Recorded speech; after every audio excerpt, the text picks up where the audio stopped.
25 ஆண்டு காலமாக சிறுகதைகள், நாவல், கட்டுரைகள், நாடகம், குழந்தைகள் இலக்கியம், மொழிபெயர்ப்பு, சினிமா, இணையம் என்று பல்வேறு தளங்களில் தீவிரமாக இயங்கி வரும் 75க்கு மேற்பட்ட புத்தகங்களை எழுதியவருமான விருதுநகர் மாவட்டத்தைச் சேர்ந்த மல்லாங்கனர் கிராமத்தில் முழு நேர எழுத்தாளரான இவர் இந்தியா முழுவதும் சுற்றி அடைந்து வாழ்வு அனுபவங்களை கண்டவர். இவரது சிறுகதைகள் தமிழில் புதியதொரு கதை சொல்லும் முறையை உருவாக்கியது குறிப்பிடத்தக்கது. அக்ஷரம் என்ற இலக்கிய இதழை ஆசிரியராக இருந்து 5 ஆண்டு காலம் நடத்தியிருக்கிறார். தற்போது இவரது www.sramakrishnan.com என்ற இணையதளம் சமகால இலக்கிய முயற்சிகள், உலக இலக்கியங்கள், உலக சினிமா என தீவிரமானதொரு இலக்கிய இயக்கம் போல இளம் வாசகர்களுக்கான முக்கிய இணையதளமாக விளங்குகிறது. உலகெங்கும் உள்ள பார்வையாளர்களால் இந்த இணையதளம் இதுவரை 65 லட்சம் முறை பார்வையிடப்பட்டுள்ளது என்றது தனிச்சிறப்பாகும். தேர்ந்த கதை சொல்லியான இவர் பள்ளி குழந்தைகளுக்கு என தமிழகம் முழுவதும் 30க்கும் மேற்பட்ட கதை சொல்லும் பயிற்சி முகாம்களை நடத்தியிருக்கிறார். அத்துடன் டிஸ்லெக்சியா நோயின் காரணமாக கற்றல் குறைபாடு உள்ள குழந்தைகளுக்கு என தனியான கதை சொல்லும் முகாமை நடத்தி வருகிறார். மகாபாரதத்தை விரிவாக ஆராய்ந்து இவர் எழுதிய உப பாண்டவம் நாவல் தமிழின் சிறந்த நாவலாக தேர்வு செய்யப்பட்டதுடன் வாசகர்களின் மிகுந்த வரவேற்பை பெற்றது. குற்றப் பரம்பரை என்று அடையாளப்படுத்தப்பட்டு ஒடுக்கப்பட்ட இனத்தின் இருண்ட வாழ்வியல் அனுபவங்களை பேசும் நெடுங்குருதி நாவல் சிறந்த நாவலுக்கான ஞானவாணி விருது பெற்றிருக்கிறது. யாமம் என்ற இவரது நாவல் சென்னை நகரின் 300 வருட வாழ்க்கை பின்புலமாக கொண்டு எழுதப்பட்டது. இந்த நாவல் தாகூர் இலக்கிய பரிசை வென்றுள்ளது. ஊரு பசி என்ற நாவல் தமிழ் படித்து வேலை இல்லாமல் போன இளைஞனின் மனத்துயரை விவரிக்கும் உன்னதமான நாவல். இந்த நாவல் தற்போது ஆங்கிலத்தில் வெளியாக உள்ளது. துயில் நோய்மையின் வரலாற்றை சொல்லும் மிக முக்கிய நாவலாகும். தற்போது நிமித்தம் என்ற புதிய நாவல் வெளியாகியுள்ளது. இவரது சிறுகதைகள், கட்டுரைகள் ஆங்கிலம், மலையாளம், ஹிந்தி, வங்காளம், தெலுங்கு, கன்னடம், பிரெஞ்சு, ஜெர்மன் உள்ளிட்ட மொழிகளில் வெளியாகி உள்ளது. ஆனந்த விகடனில் தொடராக வெளிவந்த துணை எழுத்து, தேசாந்திரி, கதாவிலாசம், கேள்விக்குறி, சிறிது வெளிச்சம் மூலமாக பல லட்சம் வாசகர்களின் விருப்பத்திற்கு உரிய எழுத்தாளராக கொண்டாடப்படுகிறார். இவரது துணை எழுத்து என்ற கட்டுரைகளின் தொகுப்பு 1 லட்சம் பிரதிகள் வரை விற்று புதிய சாதனை படைத்திருக்கிறது. பத்தி எழுத்தில் தனக்கென மிகப்பெரிய வாசகர் வட்டத்தை உருவாக்கிய முதல் எழுத்தாளர் இவரே. உலக சினிமாவின் மீது மிகுந்த ஆர்வம் கொண்ட இவர் உலக சினிமா என்ற 1000 பக்க அளவுள்ள விரிவான அறிமுக நூல் ஒன்றை தொகுத்திருக்கிறார். அத்துடன் அயல் சினிமா, ஃபதேர் பாஞ்சாலி, சித்திரங்களின் விசித்திரங்கள், பேசத் தெரிந்த நிழல்கள், இருள் இனிது ஒளி இனிது, சாப்ளினோடு பேசுங்கள், சாமுராய்கள் காத்திருக்கிறார் என்ற சினிமா குறித்த 12 முக்கிய நூல்களை எழுதியிருக்கிறார். இவர் எழுதிய கர்ணமோட்சம் குறும்படம் சிறந்த படமாக தேசிய விருது பெற்றுள்ளதோடு இந்தியா மற்றும் உலக திரைப்பட விழாக்களில் கலந்து கொண்டு இதுவரை 27 முக்கிய விருதுகளை பெற்றிருக்கிறது. மற்றவன் என்ற இன்னொரு குறும்படம் தமிழின் சிறந்த குறும்படமாக தேர்வு செய்யப்பட்டு 3 முக்கிய விருதுகளை பெற்றிருக்கிறது. தமிழ் திரைப்படத்துறையில் கதை, திரைக்கதை, வசனம் எழுதி வரும் இவர் 10க்கும் மேற்பட்ட படங்களில் பணியாற்றியிருக்கிறார். இவரது 11 சிறுகதைகள் குறும்படமாக வெளிவந்திருக்கின்றன. கொரிய அரசால் வழங்கப்படும் தாகூர் இலக்கிய விருதை பெற்ற ஒரே தமிழ் எழுத்தாளர். சிறந்த இளம் நாடக ஆசிரியருக்கான சங்கீத நாடக அகாதமி விருது, தமிழக அரசின் சிறந்த நாவலுக்கான விருது, பெரியார் விருது, இலக்கிய சிந்தனை விருது, சிகாகோ இலக்கிய விருது, ருஷ்ய கலாச்சார மையத்தால் வழங்கப்படும் மாக்சிம் கார்கி விருது, முற்போக்கு எழுத்தாளர்கள் சங்கத்தின் சிறந்த நாவலுக்கான ஞானவாணி விருது, விஸ்டம் விருது, ரோட்டரியின் இளம் சாதனையாளர் விருது, கண்ணதாசன் விருது, சேலம் தமிழ்ச்சங்க விருது, நல்லி திசையெட்டும் இலக்கிய விருது, துருவா விருது என பல முக்கிய விருதுகளை பெற்றிருக்கிறார். தற்போது வாழ்நாள் இலக்கிய சாதனைக்காக கனடாவிலிருந்து வழங்கப்படும் இயல் விருது பெற்றிருக்கிறார் என்பது குறிப்பிடத்தக்கது. இவரது புத்தகங்களை ஆராய்ந்து இதுவரை 21 பேர் எம்ஃபில் பட்டம் பெற்றிருக்கிறார்கள். 3 பேர் டாக்டர் பட்டம் பெற்றிருக்கிறார்கள். 2 பல்கலைக்கழகங்களிலும் 9 கல்லூரிகளிலும் இவரது நூல்கள் பாடமாக வைக்கப்பட்டிருக்கிறது. உலக இலக்கியம் மற்றும் உலக சினிமாவை அறிமுகப்படுத்தும்படி 7 நாட்கள் தொடர் பேருரைகள் நிகழ்த்தியிருக்கிறார். அவை DVD வடிவில் வெளியாகி மிகுந்த வரவேற்பை பெற்றிருக்கின்றன. சென்னையில் வாழ்ந்து வருகிறார். மனைவி சந்திரபிரபா, பிள்ளைகள் ஹரிபிரசாத் மற்றும் ஆகாஷ் அவர்களுடன் இவர் நம்முன்னே இப்போது எஸ். ராமகிருஷ்ணன் அவர்கள் எஸ்லா என்று அன்போடு அழைக்கப்படும் நம்முடைய மிக நெருக்கத்திற்குரிய மனதிற்கு இனிய பேச்சாளரும் எழுத்தாளருமான எஸ்ரா அவர்களை உங்கள் முன்னால் அறிமுகப்படுத்துகிறேன். வச்சுக்கிறேன்.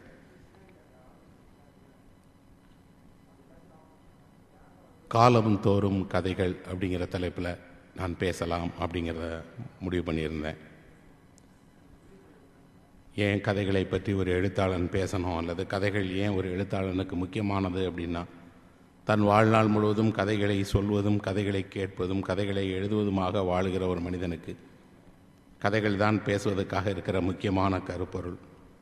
இன்னொன்று, தமிழ் சமூகம் கதைகளால் நிரம்பியது அப்படிங்கிறதுனால நான் கற்றறிந்த, கேட்டறிந்த, பகிர்ந்து கொண்ட முக்கியமான சில கதைகளை பேசலாம்னு நினைக்கிறேன். இந்த அரங்கத்தில் வந்ததிலிருந்தே எனக்கு இந்த காலி இருக்கைகள் மேலே ஒரு பெரிய கவனம் இருந்துக்கிட்டே இருந்தது. அதில் யார் அமர்ந்திருப்பார், அல்லது யார் அமரக்கூடும், அல்லது நான் வருவதுக்கு முன்பு யார் இருந்திருந்திருப்பாங்க அப்படின்னு. ஒரு கதை எங்கேருந்து உருவாகுதுன்னா இந்த காலி இருக்கையிலேருந்து உருவாகுதுன்னு தான் நான் நினைக்கிறேன். ஏன்னா இதற்கு முன்னாடி இருந்த மனிதன் இப்போது இல்லை. அவன் வேறு ஏதோ ஒரு இடத்துல வேறு ஏதோ ஒரு பணியில் இருக்கிறான். இன்னொன்று, இதே அமர்வில் இதே மாதிரியான அரங்கில் பல்வேறு நிகழ்வுகளில் பல்வேறு இடங்களில் நான் அமர்ந்துருந்துருக்கிறேன், கடந்து போயிருக்கிறேன். என்னை போலவே யார் யாரோ இருந்திருக்கிறாங்க. இந்த இன்மை ஒன்றை நமக்கு கற்றுக் கொடுக்கிறது என்ன அப்படின்னா, எல்லாமே தற்காலிகமானது தான். உங்கள் இருக்கை தற்காலிகமானது தான், உங்கள் வாழ்க்கை தற்காலிகமானது தான், உங்களுடைய அத்தனையுமே இந்த இருக்கையை போன்றது தான். எந்த நிமிடமும் நீங்கள் எழுந்து போய்விடலாம், இன்னொருவர் அமரக்கூடும். அதனால் இன்மையோடு உரையாடுவதில், இன்மையோடு பேசுகிறதில் ரொம்ப எனக்கு விருப்பம் இருக்குங்கிறதுனால எனக்கு பெரிய ஒரு திரளான அரங்கை விட இந்த கால இருக்கைகளோடு பேசுகிறதில் ஒரு கூடுதல் சந்தோஷம் இருக்குன்னு தான் சொல்லுவேன். ஏன் அப்படின்னா, அந்த முகம் தெரியாத ஒரு மனிதன் இருக்கான் இல்லையா, அவன் தான் என்னுடைய ஆள். அவன் யார், அங்கே யார் உட்கார்ந்துருக்கிறா. நான் எனக்கு விருப்பமான மனிதர்களை இந்த எல்லா இருக்கைகளிலையுமே நிரப்பிக்கிறேன். நான் அறிந்த என் நண்பர்கள், என்னை வளர்த்தவர்கள், என்னுடைய ஆசான்கள், எனக்கு கதை சொன்னவர்கள், என் ஊரினுடைய மனிதர்கள் எல்லோருமே எங்கோ ஒரு மறைமுகமாக இங்கே இருந்து கேட்டுக்கொண்டிருக்காங்கன்னு தான் நான் நம்புகிறேன். இன்னொன்று, கதை சொல்வதற்கு தேவை 1000 மனிதர்கள் அல்ல, ஒரே ஒரு இதயம். ஒரு இதயம் சொல்வதற்கும் ஒரு இதயம் கேட்பதற்கும் இருந்தால் போதும், எந்த கதையும் சொல்லலாம். அப்படி ஒரு நல்ல இதயங்கள் இங்கே நிறைய இருக்கிறதுனால நான் என்னுடைய உரையை நான் என்ன பேச நினைத்தேனோ அப்படி தான் பேச போகிறேன். ஒரு திரளுக்காகவும் சிறிய கூட்டத்திற்காகவும் எந்த மாற்றமும் தேவையில்லைன்னு தான் நினைக்கிறேன். எங்கே இருந்து இந்த கதைகள்லாம் வந்தது? ஒரு மொழியை எடுத்துக்கிட்டிங்கன்னா அந்த மொழியினுடைய முதல் படைப்பை பொதுவாக கேட்டு தெரிந்து கொள்ளலாம். எது முதல் கவிதை, யார் முதல் கவிஞர், யாரோ ஒருவர் குறிப்பிட்டிருப்பார் ஒரு இலக்கிய வரலாற்று புத்தகத்திலேயாவது இங்கிருந்து தான் தொடங்கியது நாவலில் முதல் நாவல் இது, முதல் சிறுகதை தொகுப்புதுன்னு சொல்லிடலாம். ஆனால் தமிழில் முதல் கதையை எழுதியது யார், எது முதல் கதை அப்படின்னு கேட்டால் சொல்லவே முடியாது. இந்தியாவை பொறுத்த மட்டில் கதைகளினுடைய தாய் நிலம் இந்தியாங்கிறதுனால இங்கே எந்த கதை முதல்ல யாரால் எழுதப்பட்டதுன்னு தெரியாது. நமக்கு 2 கதை மரபுகள் இருக்குது. ஒன்று வாய்மொழி மரபு, தாத்தா பாட்டிகள் சொன்னது, ஊரில் சொன்னது, நமக்கு அறிந்த நண்பர்கள் சொன்னது, நாம் சிறு வயதில் கேட்டு வளர்ந்த சொல்லப்பட்ட கதைகள். இன்னொன்று எழுதப்பட்ட கதைகள். எழுதப்பட்ட கதைகளுக்குத்தான் மொழி அறிமுகமாகி, கல்வி அறிமுகமாகி, அச்சு எந்திரம் உருவாகி, அதற்கப்புறம் எழுதப்பட்ட கதைகள் கால வரிசையாக தொகுக்கப்பட்ட பிறகுதான் நமக்கு அந்த வரிசையில் எந்த கதை முதல் கதைன்னு சொல்லலாம். ஆனால் அதற்கு முன்பாக இதுவரை தமிழில் எழுதப்பட்ட அத்தனை கதைகளையும் ஒன்று சேர்த்தாலும் கூட அதைவிட அதிகமான எண்ணிக்கையில் சொல்லப்படாத, இன்னும் தொகுக்கப்படாத, தமிழ் மக்கள் ஒவ்வொருவருடைய இதயத்திலும் இருக்கிற 100,000 கதைகள் இருக்குது. அந்த கதைகள் எல்லாம் அந்த மனிதன் தன் வாழ்க்கையை முடித்து கொள்ளும் போது அவன் கூடவே கதைகள் போயிடுது. எது கதையாகிறது அல்லது ஏன் ஒரு கதை முக்கியம் அப்படின்னு பார்த்தா, மனிதன் தன் நினைவுகளை பதிவு செய்வதற்கு இருக்கிற மிகச்சிறிய மிக அபூர்வமான ஒரு கலை வடிவம்தான் கதை. ஒரு மனிதன் கதாபாத்திரமாக விரும்புகிறான். அவன் யாராக இருந்தாலும் அவன் ஒரு கதாபாத்திரமாக விரும்புகிறான். தன் வாழ்க்கையை ஒரு கதையாக மாற்றிக்கொள்ள விரும்புகிறான். எதெல்லாம் கதையாக இருக்குன்னு பார்த்தீங்கன்னா, எதெல்லாம் மறக்கப்படக்கூடாதுன்னு நினைக்கிறோமோ அதெல்லாம் கதையாக இருக்குது. எதெல்லாம் வாழ்க்கையிலேருந்து நாம் கற்றுக்கொண்டோமோ அந்த பாடமெல்லாம் கதையாக இருக்குது. நான் என்னுடைய சிறு வயதில் ஒரு கதையை கேட்டேன். நிறைய என்னுடைய ஊர் மல்லாங்கனர், எங்கள் ஊரை சுற்றி நிறைய கதை சொல்கிறவர்கள், கிராமத்தில் மாடு மேய்க்கிறவர்கள், தரகு வேலை செய்பவர்கள், ஊருக்கு புதுசாக வரக்கூடிய யாரை கேட்டாலும் கதை சொல்வார்கள். நாங்கள் சிறு வயதில் நிறைய கதைகள் கேட்டிருக்கிறேன். அப்படி ஒரு கதையை கேட்டேன். அந்த கதையை சொன்னவர் எங்கள் ஊரில் இருக்கக்கூடிய ஒரு நூலகர். அவர் நூலகத்தில் இருந்தார், நிறைய படிப்பார். எங்களை போன்ற மாணவர்கள் போனால் உட்கார வச்சு எங்களுக்கு கதை சொல்லுவார். இந்த கதையை அவர் படித்த கதையாகத்தான் இருக்கும்னு நினைக்கிறேன். ஏன்னா நானே பின்னாடி அதனுடைய மூலத்தை தேடி அறிஞ்சேன். ஒரு பெரிய கடல், இந்த கடலில் ஒரு திமிங்கலம் போன்ற ஒரு மிகப்பெரிய மீன் ஒரு சின்ன மீனை, ஒரு குட்டியான ஒரு சின்ன மீனை துரத்தி போய்கிட்டே இருக்கு. அந்த மீன், குட்டி மீன், அதுவரை சந்தோஷமாக அப்படி அங்கங்கே ஓடி திரிஞ்ச மீன் திரும்பி பார்த்தா பெரிய வாயோடு தன்னை சாப்பிடுவதற்காக தன்னை போலவே இருக்கிற இன்னொரு மீன் துரத்துதே அப்படின்னு பார்த்துக்கிட்டே இருக்கு. அவ்வளவு அகன்ற வாய்களோடு இருக்கக்கூடிய ஒரு பெரிய மீன் ஒரு சின்ன மீனை சாப்பிடுவதற்காக துரத்திட்டு இருக்கும்போது 2 மீன்களுமே அந்த எல்லையில்லாத கடலில் ஓடிக்கிட்டே இருக்குது. ஓரளவுக்கு மேலே ஓடி ஓடி தவித்து போன சின்ன மீன் திரும்பி பார்த்து பெரிய மீன்கிட்ட கேட்குது, எதுக்கு என்ன துரத்துற? இவ்வளோ பெரிய கடல் இருக்குது, அதில் உனக்கு ஒரு மூலை எனக்கு ஒரு மூலை பகிர்ந்து கொள்ள முடியாதா? நீயும் மீன் நானும் மீன், நமக்குள்ளே ஏன் நீ என்ன சாப்பிட நினைக்கிற? உன்னுடைய வாய் எவ்வளோ பெரிய அகலமானது, உனக்கு எவ்வளோ பெரிய அகோர பசி இருக்கிறது. நான் யார்? ஒரு சின்ன துணுக்கு, ஒரு இத்தினூன்னு ஒரு பாசியை சாப்பிட்டு வாழக்கூடிய ஒருவன், என்னையே நீ சாப்பிடணும்னு நினைக்கிற அப்படின்னு அந்த மீன் திரும்பி கேட்கும்போது பெரிய மீன் இருமாறுப்போடு திமிரோடு, இன்னும் சொல்லப்போனால் எகத்தாளமாக அந்த சின்ன மீனை பார்த்து சொல்லுது, சரி நான் ஒன்றை சாப்பிடல, அப்படின்னா நீ என்ன சாப்பிடு, உனக்கும் வாயிருக்குல்ல, நீயும் மீன் தானே, ஒன்று நீ என்னை சாப்பிடு அல்லது நான் உன்னை சாப்பிட்றேன். அதுதான் கடலினுடைய விதி. நீ என்னை சாப்பிட முடியாது, அப்படின்னா நான் உன்னை சாப்பிட்றதான் சரி. அந்த சின்ன மீனுக்கு அந்த நியாயம் புரியலை. இதில் என்ன, எப்படி ஒரு பெரிய மீனாக இருப்பதால், அகன்ற வாய் இருப்பதால், இவ்வளோ பெரிய கடலில் அது ஒரு அசுரனாக இருப்பதால் ஒரு சின்ன மீனுடைய உயிரை எடுப்பதற்கு அதுக்கு உரிமை இருக்குதுங்கிற அந்த நியாயம் சின்ன மீனுக்கு புரியலை.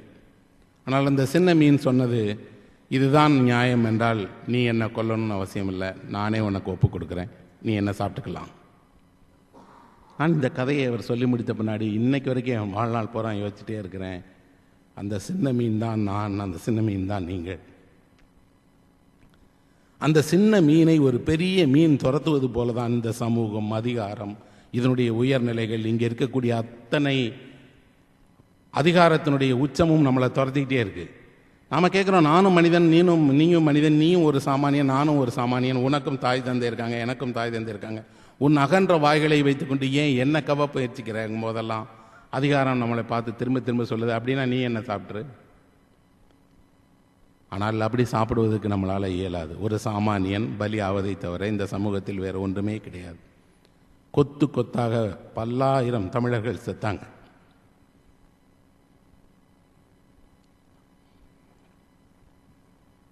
அங்கே நடந்ததும் இதுதானே. அப்போ நம்ம என்னன்னா, அந்த சின்ன மீனுக்காக யாரோ ஒருவர் பரிதாபம் கொள்ளவும் எழுதவும் அதன் பக்கம் இருக்கக்கூடிய நியாயத்தை உணர்த்தவும் தேவை இருக்கு. நான் எழுதத் தொடங்கியது, நான் கதைகளை உருவாக்கிய தொடங்கியது போது அந்த சின்ன மீனுக்காகத்தான் எழுத தொடங்குறேன். அந்த சின்ன மீனுக்கு ஒரு நியாயம் இருக்குங்கிறதுக்காக தான் எழுத தொடங்குறேன். அது ஒரு நாள் பெரிய மீனை சாப்பிட்டு விடும் அப்படின்னு எழுதுறேன். ஏன் அப்படின்னா, அந்த சின்ன மீன் அல்ல, அது வளரும், அதுக்கான உரம் எடுக்கும். இன்னொன்று, தன்னை ஒப்பு கொடுத்து கொள்வதை போல ஒரு வேதனையான விஷயம் இந்த உலகில் எதுவுமே கிடையாது. அதை பெண்கள் அறிந்து இந்த வாழ்க்கை முழுவதும் செஞ்சிட்டே இருக்கிறாங்க. தன்னுடைய சொந்த விருப்பங்களை, தன்னுடைய சொந்த படிப்பை, தன்னுடைய சொந்த ஆசைகள் அத்தனையுமே அவர்கள் விட்டு கொடுத்து விட்டு ஒரு பெரிய மீனுக்கு இரையாவது போல குடும்பங்கிற அந்த மீனுக்கு இரையாகி கொண்டே இருக்கிறாங்க. யோசித்து பார்த்தால் இந்த பெரிய மீனாக மதம் இருக்கிறது, குடும்பம் இருக்கிறது, கல்வி நிலையங்கள் இருக்கிறது, சமூகம் இருக்கிறது, ஏதேதோ இருக்குது. அப்போதெல்லாம் நாம் என்ன தெரிஞ்சுக்கிட மறுக்கிறோம் அப்படின்னா, இந்த சின்ன மீனுக்கும் ஒரு குரல் இருக்கும், அதுக்காகவும் ஒரு நியாயம் இருக்கும், அது கூடயும் 4 பேர் நிற்கணுங்கிறத ஏன் மறந்துடுறோம்? உலகம் முழுவதும் எழுத்தாளர்களும் சரி, தீவிரமான தளத்தில் செயல்படக்கூடிய கலைஞர்களும் சரி, ஒன்றைத்தான் வலியுறுத்துகிறார்கள் நண்பர்களே. அது என்ன அப்படின்னா, எங்கெல்லாம் சின்னஞ்சிறு மனிதன் பாதிக்கப்படுகிறானோ அவனுக்காக குரல் கொடுப்பது தான் எழுத்து, அவனுக்காக குரல் கொடுப்பது தான் இலக்கியம், நல்ல கவிதை. அப்போ ஒரு கதை ஏன் மனிதனுக்கு தேவைப்படுதுன்னா, ஒரு சமூகத்தினுடைய ஒட்டுமொத்த அவலத்தையும் ஒரு சின்ன மீனை வைத்து சொல்லிட முடியும். அந்த மீன் கதையை கேட்கும்போது சொல்லும்போது எல்லாம் மனது ஏன் தளக்கிறது என்றால் அந்த கதை வெறும் கதை அல்லன்னு நமக்கு தெரியுது. அந்த கதையின் வழியாக ஒரு உண்மை சுட்டி காட்டப்படும் போது தான் அந்த உண்மை இன்னொரு இதயத்தை தொடுகிறது. அந்த இதயம் அந்த உணர்ச்சியை ஏற்றுக்கொண்டு வலிக்கிறது, சந்தோஷப்படுகிறது, அழுகிறது. சாலையில் நம்ம கண்ணு முன்னாடி ஒரு மனிதன் விபத்துக்குள்ளாகி கிடக்கிறான். ரத்தம் சொட்ட கிடப்பவரை பார்த்துருக்கிறேன். ஒரு சொட்டு கூட அப்போ நமக்கு கண்ணீர் வராது. விபத்து, செத்து போயிட்டான், அதனால என்ன இருக்கு, போயிட்டே இருப்போம். ஆனால் எங்கோ ஒரு வாசகம், கதையில் யாரோ ஒருவர் எழுதிய ஒரு வாசகம் படித்தவுடனே கண்ணிலேருந்து தானே கண்ணீர் சொட்டுது. நிஜ வாழ்க்கையை விட புனைவு பல நேரங்களில் உங்களுடைய இதயத்தை வலிமையாக பாதிக்கக்கூடியது. அது உங்கள் இதயத்தினுடைய ரகசிய கதவுகளை திறந்து கொண்டு எதையெல்லாம் நீங்கள் மறைக்க விரும்புகிறீர்களோ அத்தனையும் உங்களுக்கு அடையாளம் காட்டிடும். நம்முடைய கதை மரபு, நம்முடைய இத்தனை ஆண்டு கால கதைகள் எதை நமக்கு கற்றுக் கொடுத்திருக்கு அப்படின்னா, மனிதன் தன்னுடைய வாழ்க்கையில் எதையெல்லாம் அடைகிறான், எதையெல்லாம் தோற்று போகிறான், என்ன கனவுகளை கண்டான், அதில் எதை ஜெயித்தான், எதை தோற்றான், அதுக்கெல்லாம் என்ன காரணம். எந்த பாட புத்தகத்திலும் எந்த பள்ளியிலையும் நமக்கு வாழ்க்கையை எப்படி வாழ்வதுன்னு கற்றுத்தரல. அறிவியலை, கணிதத்தை, மொழியை கற்றுக் கொடுத்திருக்கிறார்களே தவிர மனித உறவை பற்றி நாம் எந்த பள்ளியில் போய் படித்தோம்? என்றைக்காவது ஒரு பள்ளியில் என்றைக்காவது ஒருவரை பார்த்து பசி என்று வந்தவருக்கு சாப்பாடை பகிர்ந்து கொள்ள வேண்டும் என்று ஒரு பாடம் நடத்தினார்களா என்ன? முகம் தெரியாத ஒரு மனிதன் வந்தான், அந்த மனிதனை விருந்தாளியாக ஏற்று இடம் கொடுத்து உணவு கொடுத்து அவனை என் சகோதரனைப் போல நடத்த வேண்டும் என்று எந்த பள்ளியிலாவது ஒரு மாணவனுக்கு பயிற்சி கொடுத்தார்களா என்ன? பண்பாடு தான் நண்பர்களே நம்மை மிகப்பெரிய கல்வியாக, மிகப்பெரிய கலாசாலையாக நம்மை மாற்றிட்டே இருக்கு.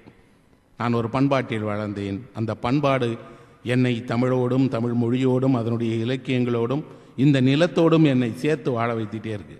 நான் செய்யக்கூடியதெல்லாம் இந்த நிலத்தை, இந்த மொழியை, இந்த மக்களை, இந்த இனத்தை இன்னொரு தலைமுறைக்கு அப்படியே கையளிப்பது தான், ஒப்படைப்பது தான். அதை எது வழியாக செய்ய முடியும்? தனி மனிதர்களால் பெரிய அளவுக்கு ஒரு திரட்சியை திரட்டி பல்லாயிரம் பேர்களை ஒன்று திரட்டி ஒன்றை சாதிக்க முடியாது. ஆனால் ஒவ்வொரு இதயத்தையுமே தொட்டு பேச முடியும். அதுதான் எழுத்து, அதுதான் கதைகள். அதனால தான் நான் காலந்தோறும் கதைகள்னா என்னன்னு சொல்லணும்னு பார்த்தேன். சின்ன வயதில் கதைகள் சொல்லும்போது, கதைகள் கேட்கும்போது அவர்கள் எப்படி கேட்பாங்க அப்படின்னா, நான் கதைகள் கேட்டிருக்கிறேன். மாற்றை ஓட்டிக்கிட்டு இங்கேருந்து சந்தைக்கு போகிற வழியில் ஒரு 10 மைல் 8 மைல் தூரத்திற்கு அவர்கள் நடந்தே கூட போகும்போதெல்லாம் அவர்கள் கதை சொல்லுவாங்க. அப்போ ஒரு கதையை கேட்கும்போது அவர்கள் முதல்ல கேட்பாங்க, 4 கதை இருக்குது, அதில் எந்த கதை உனக்கு வேணும் அப்படின்னு. அது என்ன 4 கதை அப்படின்னு கேட்டால், முதல் கதை பிறந்த கதை. யாரும் சாதாரணமாக பிறந்துடல. பல வீடில் இன்னும் சொல்லுவாங்க, நீ பிறக்கிறதுக்காக நான் எந்த கோயிலெலாம் ஏறினேன், எங்கெங்கெல்லாம் தவம் பண்ணினேன், எத்தனை ஆண்டு காலம் காத்து கிடந்தேன், 10 வருஷம் பிள்ளை இல்லைப்பா, இன்னைக்கு தானப்பா நீ பிறந்திருக்கிற. ஒரு கற்பம்ங்கிறது 365 நாள் தான், ரொம்ப போனால் 300 நாள் தான். ஆனால் நீ பிறக்கிறதுக்கு 10 வருஷம் கிடந்தான்னா நீ வந்து எங்களுக்கு பிறக்கும் போதே 10 வயசு பிள்ளைப்பா அப்படின்னு சொல்கிற அப்பாடெல்லாம் பார்த்துருக்குறேன்.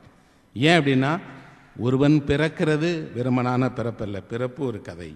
எத்தனையோ வீட்டில் அவர்களுக்கு ஒத்தே ஒரு பிள்ளை பிறந்திருந்திருக்கும். பல வருடங்களுக்கு அப்புறம் அவர்கள் அதை சொல்லும் போதெல்லாம் சொல்லுவாங்க, நீ ஒருத்தன் பிறக்காமல் போயிருந்தேன்னா எங்கள் வாழ்க்கையில் என்னப்பா அர்த்தம் இருக்குன்னு. பிறந்த கதையை சொல்லவா என்று கேட்பார்கள். வேணாம், அதில் என்னங்க இருக்குது, நம்ம தான் பிறந்துட்டோமே, எப்படி இருந்தாலும் வேற கதையை சொல்லுங்க. என்னப்பா அவர்கள் சொல்லுவாங்க, வளர்ந்த கதையை சொல்லவா அப்படின்னு. ஏன்னா நம்ம பிறந்துடலாம், ஆனால் வளர்ப்பதுங்கிறது சாதாரணமான விஷயம் அல்ல. ஏன் எப்படின்னா, எல்லா வீடுகள்லையும் எல்லா குழந்தைகளும் ஒன்று போல தான் பிறக்குது, ஆனால் எல்லா குழந்தைகளும் வளர்க்கப்படலை. சில குழந்தைகள் தாயின் அருகாமையை இழந்துருது, தந்தையின் அருகாமையை இழந்துருது, நல்ல உணவை இழந்துருது, இருப்பிடத்தை இழந்துருது. பல நேரங்களில் குழந்தைகள் தன்னுடைய அந்த 10 வயதை அடைவதற்குள் வாழ்க்கையில் எதையெல்லாம் சந்திக்கக்கூடாதோ அத்தனை மோசமான விஷயங்களையும் அவலங்களையும் சந்திச்சிடறாங்க. எனக்கு ஒரு நண்பர் இருந்தார். அந்த நண்பர் ஒரு வீடு கட்டினார், புதிய வீடு. அதனுடைய திறப்பு விழாவுக்கு என்னை கூட்டிருந்தார். நான் போயிருந்தேன். அன்றைக்கு மாலை முழுக்க பேசிட்டு நான் இரவு கிளம்பும் போது சொன்னார், இருங்க சார் எங்கள் வீட்டில் நீங்கள் நைட்டு. ஏன் நண்பரன்? இல்லை, நீங்கள் இருக்கணும், ஒரு காரணமாக தான் சொல்கிறேன், இரவு என் கூட தங்குங்க. இரவு தங்கினால் வீட்டில் இருக்கக்கூடிய அத்தனை விளக்குகளையுமே அவர் போட்டிருந்தார். நான் நினச்சேன் புது வீடு, அதனால நிறைய விளக்குகளை போட்டிருக்கிறார் போல இருக்குன்னு சந்தோஷமாக அந்த அவ்வளவு வீடு முழுக்க ஒளிரக்கூடிய அந்த ஒளியோடு நாங்கள் உட்காந்துருந்தோம். 10 மணி ஆனது, சாப்பிட்டு படுக்கலானப்போ அவர் சொன்னார், ஒரு விளக்கை கூட அணைக்கக்கூடாது, எல்லா விளக்கும் எரியட்டும், விடிய விடிய எரியட்டும். நான் கேட்டேன், அப்படி என்ன அந்த விளக்குகள் எரிவதில் ஆனந்தம்னு கேட்டால் அவர் சொல்கிறாரு, சார் இந்த வெளிச்சத்தில் ஒரு துளி கூட இல்லாமல் நான் வீட்டில் வாழ்ந்திருக்கேன் சார். என்னுடைய சிறு வயதில் ஒரு அரிக்கன் விளக்கு தான் இருக்கும். அந்த விளக்கு கொஞ்ச நேரம் தான் எரியும். அந்த நெறிகிற நேரத்துக்குள்ளே தான் படிக்கணும். அன்னைக்கெல்லாம் எனக்கு என்ன ஆசைன்னா, நான் என்னைக்காவது வீடு கட்டினேன்னா விடிய விடிய விளக்கை எரிய விட்டு இந்த விளக்கை எரியிற அளவுக்கு நான் வளர்ந்துட்டேன்னு சொல்லணும் அப்படின்னு. யோசித்து பாருங்கள், 10 வயதில் அந்த மனிதனுக்கு வலித்திருக்கிறது. ஆனால் 38 வயதில் தான் அதை அவன் நிறைவேற்றிக் கொள்கிறான். வளர்ந்த கதை சாதாரணமானதில்லை தோழர்களே. வளர்ந்த கதை ஒரு மனிதனை எந்த நேரத்தில் வேணாலும் அதை அவன் நினைத்து பார்த்தால் கண்கலங்க வச்சிடும். ஒரு நண்பர் சொன்னார், அவர் சாப்பிடக்கூடியவர் நின்றுட்டே சாப்பிடுவார். ஏங்க நின்றுட்டே சாப்பிட்றீங்க, உட்கார்ந்து சாப்பிட்றீங்களா அப்படின்னு. உட்கார்ந்து சாப்பிட்டா நேரம் ஆயிரும். ஏன் நின்றுட்டு சாப்பிடணும்? இல்லை அப்படியே பழக்கிட்டோம் அவங்க வீட்டில். 2 நிமிஷம் 3 நிமிஷத்துக்கு மேலே உட்கார்ந்து சாப்பிட முடியாது, சாப்பிட்டா வீட்டில் திட்டுவாங்க. நண்பர்களே, நாம் எல்லோருமே வளர்க்கப்பட்ட விதத்தால் ஏதோ ஒரு விதமான காயத்தையும் சந்தோஷத்தையும் வச்சிருக்கிறோம். ஒரே வீடு தான், ஆனால் அந்த வீட்டில் ஒவ்வொருவருக்கும் ஒரு ருசி இருக்குது. என் தட்டில் நீ சாப்பிடக்கூடாது, என் பாயில் நீ படக்கூடாது, என் தலகாணியை நீ பயன்படுத்தக்கூடாது. ஆனால் நீ யார்? என்னுடைய தம்பி, அண்ணன், தங்கை, அக்கா. ஆனால் உனக்கு ஒரு உலகம், எனக்கு ஒரு உலகம். ஆனால் நம்ம ஒரே வரிசையில் தான் படுத்திருப்போம். ஒரு காலத்திலும் 5 சகோதரர்கள் நாங்கள். 5 பேரும் ஒரு கனவு கண்டதாக இல்லவே இல்லை. ஆனால் காண முடியாது. ஒவ்வொருவரும் ஒரு உலகம்தான். அதனால் வளர்ந்த கதை என்பது நாம் மறக்க முடியாத ஒரு கதை. இந்த வளர்ந்த கதையை கேட்பதிலும் எனக்கு ஆசை இருக்காது. அப்போ அவர்கிட்ட கேட்பேன், இது என்னங்க வளர்ந்த கதை, எல்லாருக்கும் தானே இருக்குன்னு, வேற சொல்லுங்க அப்படின்னு. அப்பா சொல்லுவாங்க, வாழ்ந்த கதையை சொல்லட்டுமா அப்படின்னு. நீ வளர்ந்ததில்லை, இப்போ தான் வாழ்ந்த. இந்த வாழ்ந்த கதை என்னென்னா, என்ன செய்த, எதையெல்லாம் வென்ற, என்ன உன் வாழ்க்கையில் சாதித்த, எப்படியெல்லாம் வாழ்ந்த அப்படிங்கிற இந்த வாழ்ந்த கதையை சொல்லவா அப்படின்ட்டு சொல்லுவாங்க. இந்த ஊரில் பிறந்தான்ப்பா, ஆனால் எந்த ஊரில் போய் வாழ்ந்துட்டுருக்கான்? அவன் சென்னையில் வாழ்கிறான், இன்னொருத்தன் அமெரிக்காவில் போய் வாழ்கிறான், எந்தெந்த ஊர்லேயே போய் வாழ்கிறோம். நம் பிறந்த இடத்தில் வாழ முடியாதவர்களாக இருக்கிறோங்கிறது தான் நம் காலத்தினுடைய அவலமே. யாரும் அவங்க ஊரில் அவங்க இருப்பிடத்தில் வாழ்வதற்கு, பிறந்த இடத்திலேயே வாழ்க்கையை கழித்து விடுவதற்கு வாய்ப்பே கிடையாது. எல்லாமே துரத்தப்பட்டவர்கள், எல்லாமே நிலத்தை மறந்தவர்கள், வீட்டை மறந்தவர்கள், குடும்பத்தை மறந்தவர்கள், உறவை மறந்தவர்கள். அப்போ வாழ்ந்த கதை எல்லாருக்கும் இருக்குது. அந்த ஊரில் போய் நான் ஒரு ஆளுங்க, எனக்கு யாரையுமே தெரியாதுங்க, நான் இந்த ஊருக்கு தனி ஆளாக போய் இறங்கினேன். எனக்கு அப்போ அந்த ஊரில் போய் ஒரு விலாசம் கேட்க தெரியாது, ஒரு பொருள் வாங்க தெரியாது அப்படின்னு சொன்ன எத்தனையோ பேர் எனக்கு தெரியும். ஆனால் அவர்கள் அந்த ஊரில் கால் ஊன்றுவார்கள், வேர் ஊன்றுவார்கள், பிள்ளைகள் பெறுவார்கள், பெருகி வளர்ந்து அந்த சமூகத்தினுடைய ஒரு மனிதனாக மாறிடுவாங்க. அது வாழ்ந்த கதை. இந்த கதையிலும் எனக்கு விருப்பம் இல்லைங்கும் போது அவங்க சொல்லுவாங்க, வீழ்ந்த கதையை சொல்லவா அப்படின்னு. ஏன்னா வீழ்ந்த கதை தான் இருக்கிற கதைகளிலேயே மிகவும் துயரமான கதை. வாழ்ந்த எல்லோருமே ஏதோ ஒரு கடத்தில் வீழ்ந்தாங்க. இன்றைக்கி இப்போ ஜோடி குரூஸ் பேசும்போது கூட சொன்னார் இல்லையா, எங்கள் ஊரில் கப்பல் கட்டிய முதலாளிகள் அத்தனை பேருமே வீழ்ந்தார்கள், தெருவில் ஒரு பிச்சைக்காரனை போல அவர்களை நான் பார்த்துருக்கிறேன் அப்படின்னு. மனிதன் எல்லா காலத்திலுமே வீழ்ந்த கதையை கேட்பதில் தான் விருப்பமுடையவனாக இருக்கான். ஏன் வீழ்ந்தான்? அதிலிருந்து தான் நாம் கற்றுக்கொள்வதற்கான ஒரு அடிப்படை பாடம் இருக்குது. என்ன அப்படின்னா, வெற்றி பெற்றவர்கள் உலகை நோக்கி பேச ஆரம்பிச்சிட்டாங்க. தோற்று போனவன் தான் தனக்குத்தானே பேசுகிறான், தனக்குத்தானே சொல்லிக் கொள்கிறான், தனக்குத்தானே அவன் சுய பரிசீலனை செஞ்சுக்கிட்டே இருக்கான். அவனுக்குத்தான் இன்னொரு மனிதன் தேவைப்படுகிறான்.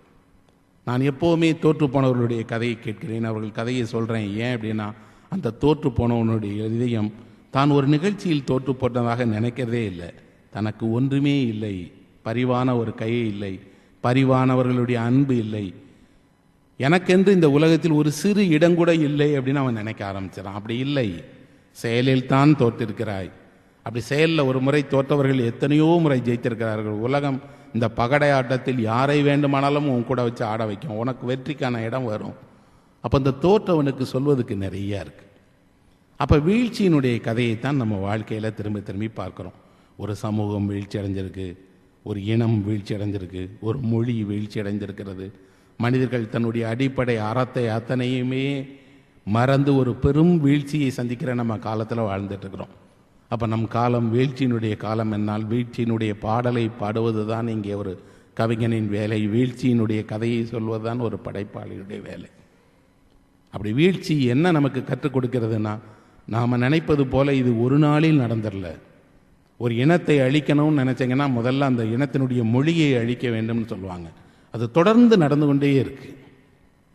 இன்னொன்று அந்த மொழியின் அந்த இனத்தினுடைய பண்பாட்டை அழிக்க வேண்டும். இன்னொன்று அந்த பண்பாடு காரணமாக இருக்கிற அந்த இனத்தினுடைய நினைவுகளை அழிக்க வேண்டும். 4வது அந்த இனத்தையே வேரோடு இன்னொரு இடத்தில் பிடுங்கி நட்டணும். நட்டுவிட்டால் போதும், அந்த இனம் தானே காலத்தில் அழிஞ்சு போயிடும். இந்த நான்கும் தமிழ் சமூகத்துக்கு நடந்துகிட்டே இருக்கு. நம்முடைய மொழி அழிக்கப்படுகிறது, நம்முடைய பண்பாட்டுக்கூறுகள் அழிக்கப்படுகிறது, நம்முடைய நினைவுகள் அத்தனையுமே காலாவதியாகி தூர தூக்கி எறியப்படுகிறது. இன்னும் சொல்லப்போனால் தமிழ் இனம் தமிழ் நிலத்தை விட்டும் வெளியேறி போயிட்டே இருக்கு. அப்போ நாம் எதிர்காலத்தில் தமிழ் இனம், தமிழ் நிலம், தமிழ் மொழி, இலக்கியம் என்று சொன்னால் இது எல்லாமே வெறும் சொல்லாக நின்றுங்கிற அந்த ஆதங்கம்தான் எழுத்தாளர்களை எல்லாம் இயங்க வச்சுட்டே இருக்கு. ஒரு கதை, கிராமப்புற கதை, கி ராஜநாராயணன் போன்றவர்கள் தொகுத்திருக்காங்க இல்லையா, அப்படி தொகுப்பில் இருக்கக்கூடிய ஒரு கதை. ஒரு கிராமத்து பெண் இருக்கிறாள். அந்த பெண்ணுக்கு வாழ்க்கையில் இதே போல் அவள் பிறந்ததுக்கு கதை இருக்குது, வளர்ந்ததுக்கு கதை இருக்குது, வாழ்ந்ததுக்கு கதை இருக்குது, அவளுடைய வீழ்ச்சிக்கும் கதை இருக்குது. இப்போ முதுமையில் இருக்கிறாள்.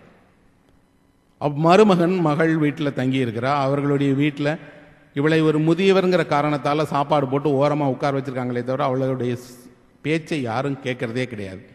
ஏன் அப்படின்னா, முதுமை வந்து விட்டால் நீங்கள் உங்கள் வாயை கட்டிக்கொள்ள வேண்டும். வயிற்றை கட்டுகிறீர்களோ இல்லையோ வாயை கட்டிக்கொள்ள வேண்டும்ங்கிறது எழுதப்படாததாக இருக்குது. அதனால் அவன் பேசினா யாருக்கும் பிடிக்காது.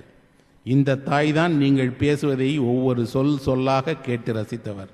அதே தாயை தான் வாயை திறந்து பேசக்கூடாதுன்னு நம்ம சொல்கிறோம். இன்னொன்று, வயது ஆக ஆக எல்லோரையும், எந்த குழந்தையை பாசத்தோடு இவர்கள் பார்த்து ஒரு வார்த்தை சொல்லாதா, ஒரு இனிமையான மொழி பேசுகிறாதா அப்படின்னு தவம் கிடந்தார்களோ அந்த குழந்தை வளர்ந்து பெரியவனாகி அந்த தாயோ தந்தையோ பார்த்து சொல்லுது, உனக்கெல்லாம் அறிவு இல்லையாப்பா, நீ எல்லாம் ஏன்பா இருக்கிற, நீ ஏன் இம்சையாக இருக்கிற. இதை போல என்றைக்காவது ஒரு பெற்றோர் நினைத்திருந்தால் எந்த பிள்ளையாவது வளர்ந்திருக்குமா, அல்லது எந்த பிள்ளைக்காவது இந்த இடம் கிடைத்திருந்திருக்குமா? ஆனால் அதை பிள்ளைகள் மறந்து விடுவார்கள். பெற்றோர்களுக்கு அது கவலையும் இல்லை. தன் பிள்ளை தானே சொல்லுதுன்னு விட்டுருவாங்க. இவளும் அப்படித்தான் இருக்கிறாள். ஆனால் இவளுக்கு பெரிய மன வருத்தம் என்னென்னா, மனசுக்குள்ளே இவ்வளவு இருக்கு சொல்கிறதுக்கு, ஆனால் கேட்குறதுக்கு ஒருத்தரும் இல்லையே. யார்கிட்டையாவது சொன்னால் தானே ஆறுதல். மனிதன் ஆறுதல் தேடுவதிலேயே மிகவும் ரொம்பவும் அவன் மனது எப்போ சாந்தம் கொள்ளும்னா, தன் கஷ்டத்தை இன்னொருவரிடம் சொல்லி தீர்த்து கொள்வதில் தான். நடந்துடணும்னு கூட விரும்ப மாட்டான். கஷ்டத்தை சொல்கிறது கூட ஆள் இல்லையே. இவளுக்கு ஒரு பெரிய ஆதங்கம், என் கஷ்டத்தை எல்லாம் சொல்கிறதுக்கு கூட ஆள் இல்லை, ஏன் யாருமே கேட்க மாட்டேங்கிறாங்களே. அப்போ அவள் வந்து என்ன பண்ணுறா அப்படின்னா, மனதுக்குள்ளேயே கதையாக மாற்றி மாற்றி ஒவ்வொரு கதையாக போட்டே இருக்கான். நான் பிறக்கிறப்ப இப்படி நடந்துச்சு எங்கள் வீட்டில், நான் வளர்கிறப்ப எங்கள் வீட்டில் என்னை இப்படிலாம் கவனிச்சுக்கிட்டாங்க, எனக்கு கல்யாணம் பண்ணும் போது இப்படி மாப்பிள்ளையை பார்த்தாங்க, எனக்கு கல்யாணம் இப்படி நடந்துச்சு, எல்லாத்தையும் கதையாக்கி யார்கிட்டையும் சொல்லாமல் மனசுக்குள்ளேயே வச்சிட்ருக்கா. இப்படி மனதுக்குள்ளேயே ஒருவர் கதைகளை சேகரித்தால் என்ன ஆகும் அப்படின்னு தமிழ் சமூகம் சொல்லுதுன்னா, அப்படி இருப்பவருடைய உடல் பருமனாகிருமா. கதை சொன்னால்தான் அவர்களுக்கு உடல் இயல்பு நிலையில் இருக்கும், இல்லைன்னா அது ஊதி பெருத்தணுமா. அவளுக்கு உடம்பு ஊத தொடங்குகிறது. மருமக சொல்கிறா, இந்த அம்மா என்ன தான் சாப்பிடுதுன்னு தெரியல, இப்படி நாளுக்கு நாள் பார்த்தா உடம்பு பெருத்துட்டே வருது, சாப்பாட்டை குறைங்கம்மான்னு. இந்த அம்மா ஒரு வேளை தான் சாப்பிடுகிறது, அரை உணவு தான் சாப்பிடுது, ஆனாலும் உடம்பு கூடிகிட்டே இருக்கு. அந்த அம்மாவுக்கு தெரியும் எதனால் அப்படி இருக்குன்னு, ஆனால் வீட்டில் யாருக்கும் தெரியாது. எப்படி சொல்கிறது? அதனால் அந்த அம்மா என்ன பண்ணுது, யாரும் இல்லாத நேரம் ஒரு நாள் வெளியில் கிளம்பி இருட்டில் போய் அந்த ஊருக்கு வெளியில் இருக்கக்கூடிய ஒரு பாழடைஞ்ச மண்டபத்துக்கு போய் உட்காந்துட்டு இங்கே யாரும் பார்க்குறாங்களான்னு பார்த்துட்டு யாரும் இல்லைன்னொன்னே ஒரு சுவர், கிழக்கு பக்கம் இருக்கிற சுவர்கிட்ட போய் சுவரோட சுவராக முகம் வச்சுக்கிட்டு அந்த சுவர்கிட்ட தன் கதையை சொல்லுது. உனக்கு தெரியுமா நான் யாருன்னு? நான் என்னை பெறுவதற்காக என்னுடைய பெற்றோர்கள் என்னெல்லாம் தவம் செய்தார்கள், எப்படியெல்லாம் கோயில் கோயிலாக சுற்றினாங்கன்னு பிறந்த கதையை அந்த அம்மா சொல்கிறா. சொல்லி முடித்த உடனே இவளுடைய இந்த பிறந்த கதையை, இந்த கதையின் பின்னாடி இருக்கக்கூடிய அந்த துயரத்தை கேட்ட சுவர் தானே இடிஞ்சு விழுந்துருது. அவள் நிம்மதியோடு வீட்டுக்கு போயிட்டாள். அடுத்த நாள் இரவும் இதே போல் வர்றா, தான் வளர்ந்த கதையை சொல்கிறா.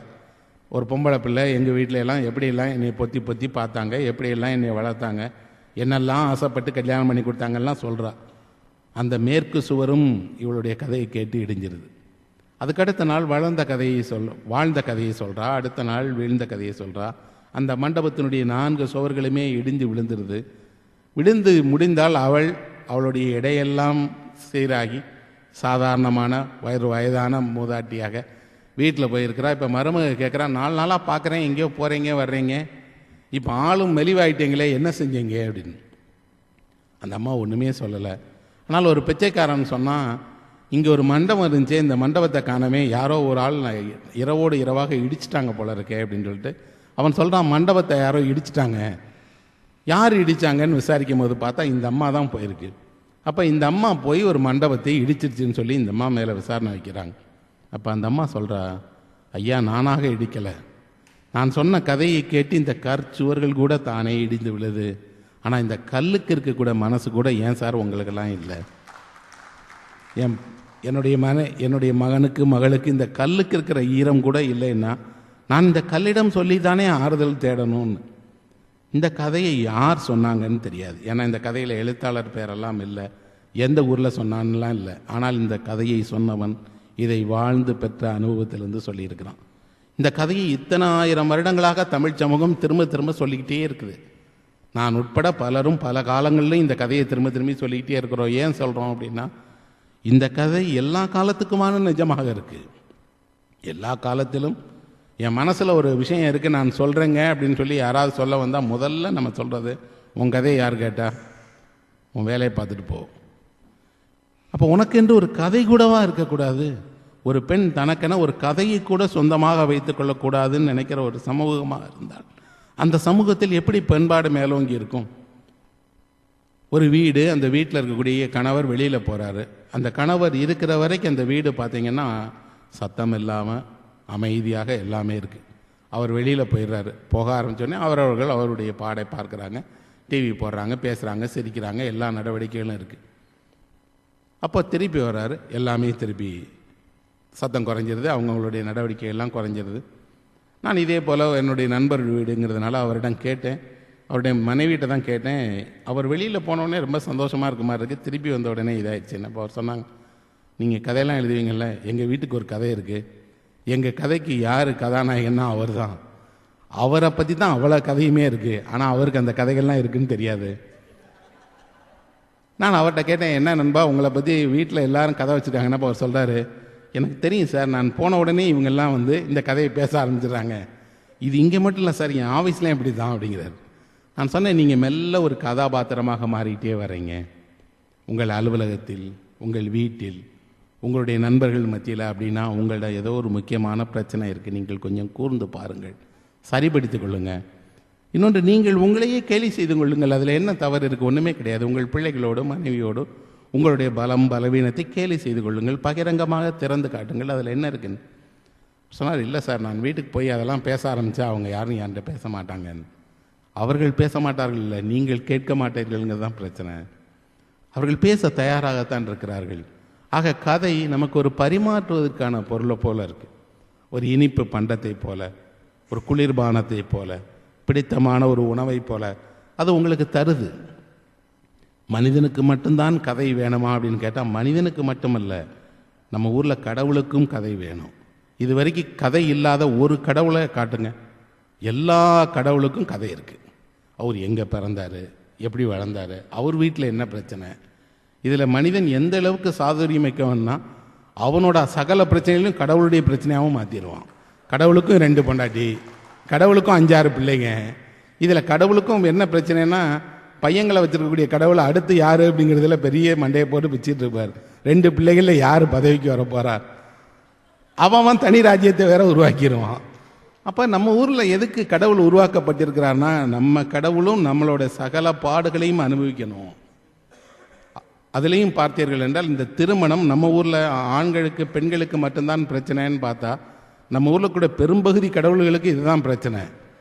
மனிதனாவது ஒரு முறை திருமணம் செய்தோடு முடிச்சிடறான், கடவுள் வருஷந்தோறும் ஒரு தடவை திருமணம் பண்ணிக்கணும். ஏன்னா அவருக்கு அதில் உறுதி இல்லை. இந்த ஆண்டு நடக்காம விட்டுருச்சுன்னா திருக்கல்யாணம் அவருக்கு என்ன ஆகும் அப்படின்னா, போன ஆண்டு நடந்த திருக்கல்யாணம் முடிஞ்சிருமான்னு கேட்டேன். பகுத்தறிவு பேசாதீங்க நண்பர்களே, இதெல்லாம் நம்பிக்கை இல்லை. இங்கே கடவுளும் மனிதனைப் போல உருவாக்கப்பட்ட ஒருவன் தான். இந்த கடவுள் மனிதனுடைய எல்லா விதமான குணாம்சங்களினுடைய பிரதிநிதி தான். அதான் புதுமை பேதம் சொன்னான், ஒரு எலி கடவுளை கற்பனை செய்து கொள்ளுமானால் இன்னொரு எலியை தான் கற்பனை செய்து கொள்ளும், அது ஒருபோதும் மனிதனை கடவுளாக கற்பனை செய்யாது. மனிதர்கள் தன்னுடைய பலம் பலவீனம் சந்தோஷம் அத்தனையும் கடவுள்களாக மாற்றிருக்கிறாங்க. இந்த கடவுள்களுக்கு தான் எத்தனை கதை. அதுலேயும் கூட ஒரு பெரிய பேதம் இருக்குது. எங்கள் ஊரில் இருக்கக்கூடிய கருப்பசாமியுடைய கதை எங்கள் ஊரில் இருக்க சிவனுக்கு பிடிக்கவே பிடிக்காது, ஏன்னா அவருக்கு இதோட இடம் கிடையாது. எங்கள் ஊரில் இருக்கக்கூடிய எல்லா நாட்டார் தெய்வங்களும் தமிழில் பேசினா தான் பிடிக்கும், ஆனால் எங்கள் ஊர் கோவில்களில் தமிழில் பேசினா சாமிக்கு பிடிக்காது. அப்போ சாமிக்கு கூட தமிழ் மொழி மேலே ஒரு சின்ன கோபம் இருக்குது, ஏன்டா வந்து நீ பேசும்போது வேறு மொழியில் பேசுப்பா அப்படின்னு. ஆனால் அதே கடவுள் சாதாரண ஒரு கருப்பசாமியையோ ஒரு காத்தவராயனையோ மாடசாமியோ காளியம்மனையோ போய் வணங்கினால் நம்ம பேசுகிற மொழி தான் நம்ம அவனுடைய மொழி, அந்த கடவுளுடைய மொழி. தொட்டு பூசை செய்யலாம், உரிமை இருக்குது. புனிதமெல்லாம் அங்கே எதுவும் இல்லை. இதுலேயும் பெரிய பிரச்சனை என்ன அப்படின்னா, ஒரு ஊரில் 2 இந்துக்கள் ஆலயம் இருந்தால் இந்த 2 கோயிலில் இருக்கக்கூடிய சாமிகளுக்கும் பிடிக்காது. இவர் ஊர்வலம் வரும்போது அவர் குறுக்க வர மாட்டார், அவர் ஊர்வலம் தான் இவர் குறுக்க விட மாட்டார். இதைத்தான் நண்பர்களே இந்த மதம் உருவாக்கி வச்ச கதைகளைத்தான் நம்பிக்கைகளாக மாற்றி இந்த உலகம் முழுக்க செய்யும் போதெல்லாம் இதற்கு எதிர்வினையாக மாற்று கதைகளை எழுத்தாளர்கள் உருவாக்குறாங்க. தமிழில் ஒரு 100 வருஷம், கிட்டத்தட்ட ஒரு 80-90 வருஷம் வச்சுக்கலாம் முன்னாடியே இந்த மதம் உருவாக்கிய கதைகளுக்கெல்லாம், இந்த மதத்தினுடைய குருமார்களும் சாமியார்களும் உருவாக்கிய கதைகளுக்கு எல்லாம் எதிராக கதை சொல்லணுங்கிற முனைப்பு இருந்திருக்கு. அப்படி ஒரு கதையை பாரதியார் எழுதியிருக்கிறார். மிளகாய் பழச்சாமியார் அப்படின்னு ஒரு கதை எழுதியிருக்கிறார். ஒரு ஊரில் ஒரு மிளகாய் பழ சாமியார் இருக்கிறார். அந்த மிளகாய் பழ சாமியாருக்கு ஒரு நாளைக்கு உணவே 20 மிளகாய் பழம் தான். அவர் மிளகாய் பழத்தை முழுமையாக சாப்பிடுவார். சாப்பிட்டுட்டு அவர் ஒரு மடம் நடத்துகிறார். அந்த மடத்துக்கு நிறைய பக்தர்கள் வராங்க, நன்கொடைகள் கொடுக்குறாங்க. அவருக்கு ஒரு பெரிய பக்த கோடிகள் இருக்காங்க. அவர் மண்ணை பொன்னாக மாற்றிடுவாருன்னு சொல்லி ஒரு கதை இருக்குது. அதனால் மக்கள் நினைக்கிறாங்க என்னைக்காவது மண்ணை பொன்னாக மாற்றி கொடுத்துருவார். அந்த சாமியாரும் இரவானா என்ன பண்ணுவார்னு தெரியாது, எங்கேயோ போகிறாரு வர்றாரு, மர்மமான நடவடிக்கையில் இருக்கார். அவர் ஒரு கிளி வளர்க்கிறார். அந்த கிளிக்கு அவர் கற்றுக் கொடுத்துருக்கிறார். பெரும்பான்மையான சாமியார்கள் கிளி வளர்ப்பாங்க. ஏன் அப்படின்னா அந்த கிளி ஏதோ ஒரு பாஷையில் பேசுது இல்லையா, அது ஒரு சங்கீதம்னு வச்சுக்கிடுவாங்க. இப்போ பாரதியார் அதை கிண்டல் பண்ணுறாரு, இந்த மிளகாய் பழ சாமியார் வளர்க்குற கிளியும் கூட தத்துவம் பேசக்கூடிய வேதாந்தம் பேசக்கூடிய ஒரு கிளியாகத்தான் வளர்க்கப்பட்டிருக்கு அப்படின்னு. ஒரு நாள் இந்த சாமியார் காணாமல் போயிடுறார். என்ன ஆச்சுன்னு யாருக்குமே தெரியாது. ஊரே தேடுது. அந்த மடம் இருக்குது, சொத்து இருக்குது. எல்லாரும் சொல்கிறாங்க அவர் மண்ணுக்குள்ளே மறைஞ்சிட்டாரு, விண்வெளியில் மறைஞ்சிட்டாரு, தங்கத்தை எங்கோ புதைத்து வைத்துட்டு மறைஞ்சிட்டாருன்னு எல்லா இடத்தையும் தேடுறாங்க. ஆனால் எங்கேயும் எந்த ஒரு குண்டுமணி தங்கம் கூட கிடைக்கல. இந்த சாமியார் என்ன ஆனார்னு தெரியல. இந்த சாமியாரனுடைய கிளியோ அவருடைய வாழ்க்கையோ என்ன நடந்ததுன்னு தெரியல. அப்போ அந்த ஊருக்கு இன்னொரு சாமியார் வரும். அந்த சாமியார் வாழைப்பழ சாமியார். இந்த வாழைப்பழ சாமியார் இந்த மிளகாய்ப்பழ சாமியாரை போலவே ஒரு நாளைக்கு 20 வாழைப்பழம் சாப்பிடுவான். அவனும் ஒரு கிளி வச்சுருக்கான். அவன் இந்த மடத்தில் சொல்கிறான், நான் தான் அவர் வாரிசு அப்படின்னு. யோசிச்சு பாருங்கள், இந்த மடத்து சண்டை ஒரு 100 வருஷமாக நடந்துகிட்டே இருக்குது தமிழ்நாட்டில். யார் அதுக்கு உரிமையாளர்? இவர் மறைஞ்ச உடனே அவர் போய் உட்காந்துக்கிறாரு. உட்காந்துட்டு நான் தான் சாமியாருங்கிறாரு, வாழைப்பழம் சாப்பிட்றாரு. மக்கள் அவர் அளவுக்கு இவர் உபன்யாசம் பண்ண மாட்டேங்கிறாரு, விரிவுரையெல்லாம் சொல்ல மாட்டேங்கிறார். சுமாரான சாமியாராக இருக்கார். அதனால் வருமானம் குறைவு தான். இந்த சாமியாருக்கு வருமானம் குறைவு தான். இந்த சாமியார் நான் பொண்ணாக்குறேன்னு சொல்கிறார், ஆக்கவே இல்லை. அவரும் அப்படி தான் இருந்தார். ஆனால் மக்கள் இவங்க 2 பேர்ட்டையும் எப்பவும் போல போய் வணங்கி அவர்களை வழிபட்டு அவர்களை குருவாக ஏற்றுக்கிட்டு எல்லா விஷயத்தையும் செய்கிறாங்க.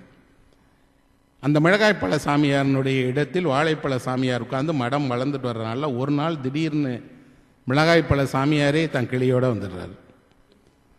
நேராக என் மடத்தில் நீ யாரா உட்காந்துருக்கேன்னு சொன்னோடனே மடத்தில் 2 சாமிகளும் கைகலப்பு அடித்தடி. இவர் அவரை கட்டையால் அடித்து அவர் இவரை அடித்து 2 பேர் மண்டையை உடைச்சு 2 பேருமே சாமானிய மனுஷங்க தாங்கிறத காட்டிக்கிட்டாங்க. காட்டிக்கிட்டோடனே பக்தர்கள் சொல்கிறாங்க, நீங்கள் ஏன் அடிச்சுக்கிறீங்கன்னப்போ அவர் சொல்லார், இது ஏன் மடம் அப்படின்னு. இல்லை ஏன் மடம்னு. இந்த 2 பேருடைய மடத்திலும் யார் மடம்னு தெரியறதுக்காக வழக்கு தொடுக்கப்பட்டு கடைசியில் மிளகாய்ப்பழ சாமியார் மடம் மிளகாய்ப்பழத்துக்கே ஒப்படைக்கப்படுது. வாழைப்பழ சாமியார் புது மடம் திறந்துடுறார். பாரதியார் இப்படி ஒரு கதையை எழுதுகிற காலம் யோசித்து பாருங்கள். எவ்வளோ ஆண்டுகளுக்கு முன்பாக இப்படி ஒரு விஷயத்தை அவர் கதையாக சொல்கிறார். அவ்வளவு பெரிய தமிழனுடைய ஒரு மூத்த கவி ஏன் இப்படி ஒரு கதையை சொல்கிறாரு அப்படின்னா, நாம் அறியாமையை பயன்படுத்தி கொண்டு நம்ம ஏமாற்றுவர்கள் எல்லா காலத்திலையும் இருந்துக்கிட்டே இருக்கிறாங்க. அதுவும் சாமானிய மக்களினுடைய பலவீனங்களை, சாமானிய மக்களினுடைய நம்பிக்கைகளை தனக்கான ஆதாயமாக மாற்றிக்கொண்டு வாழக்கூடிய மனிதன் இருந்துக்கிட்டே இருக்கிறான். அவனிடம் கொஞ்சம் எச்சரிக்கையாக இருங்கள், அவனிடம் கொஞ்சம் நீங்கள் கவனமாக நடந்து கொள்ளுங்கள், அவர்களை போன்றவர்களை நம்பி ஏமாந்து போகாதீர்கள்னு சொல்ல வேண்டிய ஒரு பணியை ஒரு சின்ன கதையில், ஒரு 2 பக்க அளவுக்கு கதையில் அவர் சொல்லிடுறார்.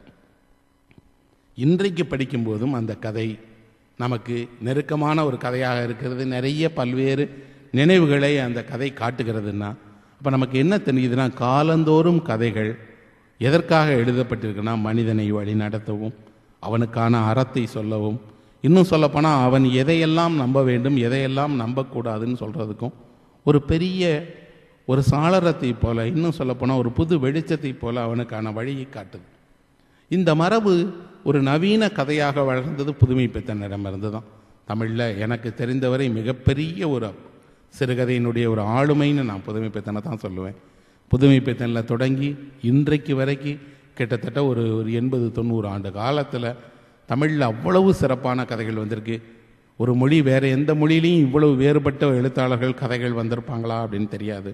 ஒரே ஒரு கதை புதுமைப்பித்தனுடைய கதை, அதை இந்த சபைக்கு நான் சொல்லணும்னு நினைக்கிறேன். ஏன்னா அந்த கதைக்கு நிகராக உலக அளவிலேயே கதைகள் இல்லைன்னு நான் நம்புகிறேன். ஒரு உலகத்தினுடைய மிகச்சிறந்த கதைகளை தொகுத்தால் அந்த கதையில் இடம்பெறுவதற்கான அத்தனை தகுதிகளும் கொண்ட கதை புதுமைப்பித்தனுடைய செல்லம்மாள் அப்படிங்கிற கதை. அது ஒரு காவியம். தமிழ் மக்களினுடைய வாழ்க்கையை இவ்வளவு ஒரு நுட்பமாகவும் அசாத்தியமாகவும் ஒரு எழுத்தாளன் எழுதி காட்டியிருக்கிறார்னா கட்டாயம் தமிழ் மக்கள் ஒவ்வொருவரும் அந்த கதையை படிக்கணும். இன்னும் சொல்லப்போனால் கல்வி நிலையங்களில் அது பாடமாக வைக்கப்படணும், கொண்டாடப்படணும். ஆனால் இத்தனை வருஷத்தில் அந்த கதையை எவ்வளோ பேர் படித்திருக்காங்கன்னா ரொம்ப குறைவு தான். பலரும் கூட அவரை ஒரு ஜாதிய அடையாளத்துக்குள், வட்டார அடையாளத்துக்குள், அவரை ஒரு குறிப்பிட்ட இனத்தினுடைய எழுத்தாளராக கிடைக்கிற இல்லை. புதுமைப்பித்தன் ஒரு மகத்தான கலைஞன். இந்த ஒரு கதையை படித்து பாருங்கள். ரொம்ப சொற்பமான ஒரு 8-10 பக்கங்கள் உள்ள கதை தான். இந்த கதை இணையத்தில் இன்றைக்கி இலவசமாக படிக்க கிடைக்கிது. புதுமைப்பித்தனை ஏன் படிக்கணும் அப்படின்னா, புதுமைப்பித்தன் நம்ம வாழ்க்கையினோட ஒரு முன்மாதிரிங்கிறதுக்காக படிக்கணும். இந்த செல்லம்மாள் கதையினுடைய தொடக்கமே, செல்லம்மாள்ங்கிற ஒரு பெண் நோயாளி, மூச்சிறைப்பு நோய்க்கு உட்பட்டவள், பட்னி கிடக்கிறவ, ஒரு நாள் இரவு இறந்து போய் கிடக்கிற இடத்துலேருந்து தான் கதையை தொடக்கிறார். செல்லம்மாள் மூச்சு ஒடுங்கிருச்சு. இப்போது அவள் ஒரு பெயரற்ற உடம்பாகிவிட்டாள். நான் பல முறை இந்த கதையை படிச்சிருக்கேன். ஒவ்வொரு முறையும் அந்த வரி வரும்போது நான் ஒரு கோடு போடுவேன். ஏன் அப்படின்னா, நீங்கள் ஒரு பெயரற்ற உடம்பாக ஆகிறதுங்கிறது எவ்வளவு பெரிய ஒரு அதிர்ச்சி தெரியுமா?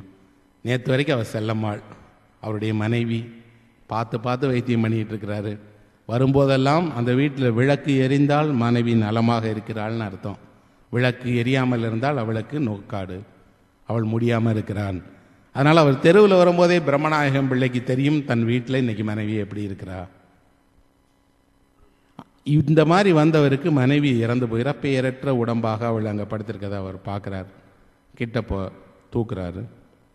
இடை கனமாக இருக்கு. அவர் சொல்கிறார், செல்லம்மா அவ்வளோ கனம் இல்லை, ஆனால் மரணம் அவ்வளவு கனமானது. இப்போது அவள் மரணத்துக்கு பின்பு அவளுடைய உடல் அவ்வளவு கனமேறி இருக்குன்னு அவளுக்கான அந்த உடைகளை மாற்றுறாரு. அவள் தன்னுடைய மனைவி தான், இத்தனை ஆண்டு காலம் கூட வாழ்ந்தவள் தான். ஆனால் இறந்து விட்டால் அது உடலாகிறது. அந்த உருவம் வேறாக இருக்குது. பார்க்காத ஒருவரை பார்க்கதை போல பார்க்குறாரு. அந்த உடலின் முன்னாக உட்கார்ந்து கொண்டு தான் வாழ்ந்த வாழ்க்கையை ஒரு மனிதன் நினைத்து பார்க்க தான் அந்த கதை. இருப்பதிலேயே ஒரு மனிதனுக்கு மிகவும் தர்ம சங்கடமான, வெளியே சொல்லவே முடியாத ஒரு தருணத்தில் என்னென்னா, உங்களுக்கு யார் விருப்பமோ அவருடைய மரணத்தில் அவர் அருகாமையில் உட்கார்ந்து கொண்டு வாழ்ந்த வாழ்க்கையை நினைத்து பார்ப்பதை போல துயரம் வேறு எதுவுமே கிடையாது. இங்கே அவர் வாழ்ந்த வாழ்க்கையை நினைத்து பார்க்கிறார்.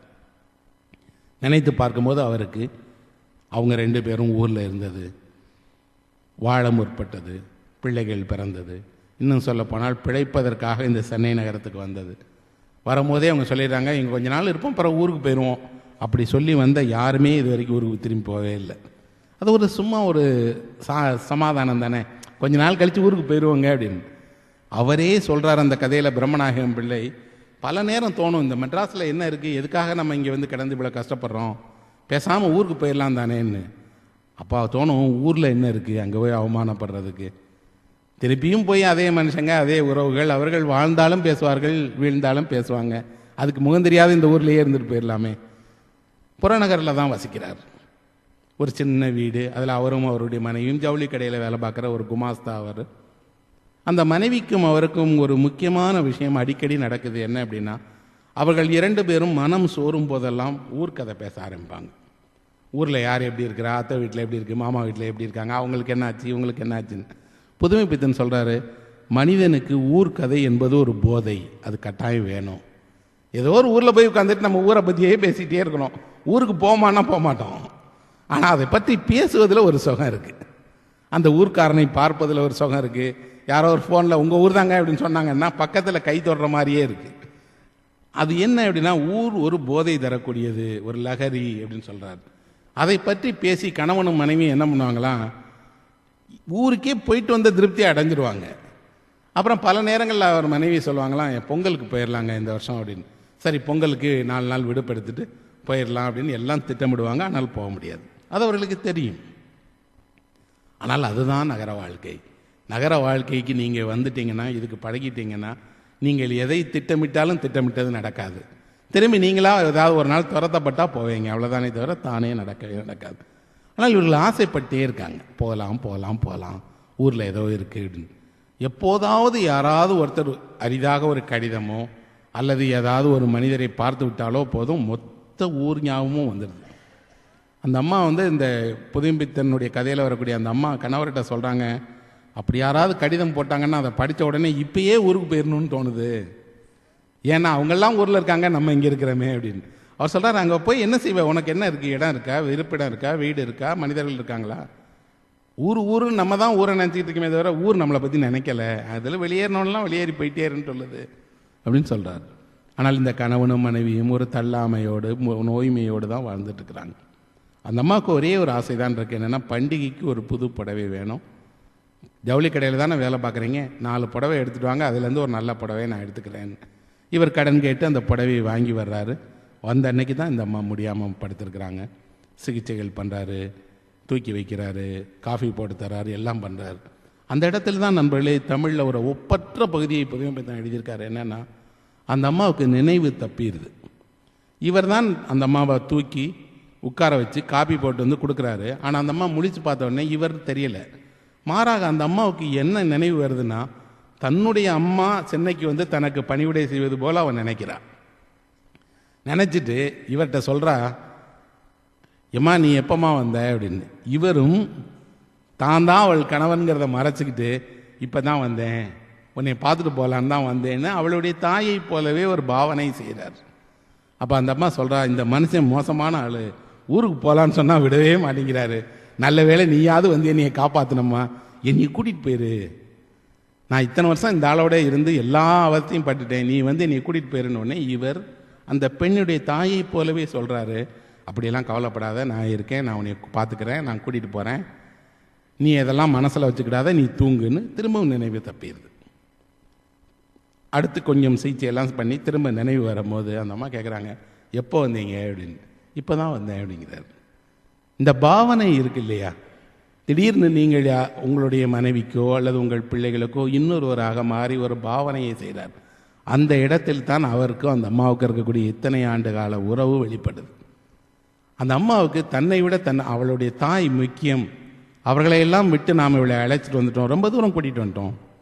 ஆண் ஒரு வாழ்க்கையிலேருந்து இன்னொரு வாழ்க்கைக்கு போகும்போது அதிக தூரம் தான் விலகி வந்ததாக நினைக்கிறது இல்லை. ஆனால் பெண் தன் வாழ்க்கை முழுவதும் நினச்சிக்கிட்டே இருக்கு. அதிலும் குறிப்பாக ஏதோ ஒரு தள்ளாமையில் என்றைக்கோ ஒரு நேரத்தில் திடீர்னு அவங்களுடைய அம்மாவினுடைய நினைவு தேவைப்படுது. அந்த அருகாமை தொடுதல் வேண்டியிருக்கு. அந்த அம்மா அதுக்காக ஏங்குறா. ஆனால் இவரால் அதை தர முடியாது. ஆனால் பாவனையாக அதை தருகிறார். தந்துட்டு காஃபி போட்டுட்டு நீ படுத்துட்டு ஒன்றும் வேணாம், சாப்பாடெல்லாம் பார்த்துக்கிடுவோன்னே. அப்போ கூட பாருங்கள் எப்படி வாழ்ந்துருக்கிறார்கள்னா, அந்த அம்மா சொல்லுது, நல்ல கோளாறாக இருக்கே, நீங்கள் இப்படியெல்லாம் வேலை பார்க்குற மனுஷன் கஷ்டப்படுவீங்க, நாங்கள் படுத்தா கிடக்கிறது, நான் போய் உங்களுக்கு தோசை சொல்கிறேன். இந்த தள்ளாமையிலையும் அந்த அம்மா எழுந்து போய் அடுப்பில் புகையை மூட்டி விறகை வச்சு தோசை சுட்டு கொடுக்க ஆரம்பிக்குது. ஆனால் மூச்சு திணறல் ஏற்பட்டு மயங்கி விழுந்தது.